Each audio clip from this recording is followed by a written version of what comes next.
So mga ka-Lord Master, eto na naman ang sunod natin vlog.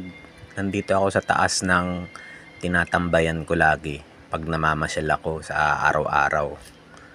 Ito lang ako, pa-vlog lang, papasyal lang tayo dito sa labas-labas. Dito ako pumapasok sa isang building na to. Pinapayagan naman nila ako pumasok. So ito, nandito tayo sa roof deck ng building na to. Makikita nyo parang nasa New York City tayo, pero dito lang to sa Pinas. Ito yung roof deck. So makikita nyo napakaraming buildings. Makikita nyo halos lahat dito overlooking tayo, parang nasa top of the world. So makikita nyo, ayun, nakita nyo ba yung mga kalangitan? Ang dami, no? Ang dami ding mga ulap. Ayan. So madami ding mga bubong, mga puno. So ngayon, medyo hindi magandang panahon. Pero eto ako, makita nyo, okay na okay. Ayos.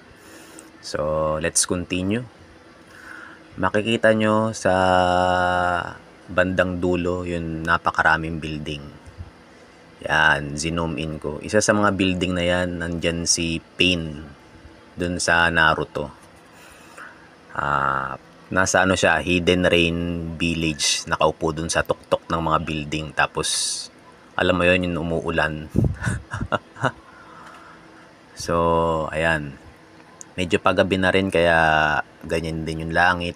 Tapos nagsama-sama pa yung masamang panahon. So parang end of the world scenario.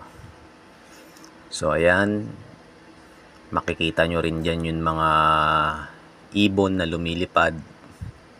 Baka may UFO din kayong makita dyan. So tignan nyo lang, talasan nyo lang yung mata nyo. Tapos makikita nyo rin dyan sino ba? Ayun, oh, nakita ko si Barack Obama nakasabit dun sa sa puno. So ayan guys, nakikita nyo dito ako lagi nag-hangout tuwing mamamasyal ako sa araw-araw. So ayos. That's it.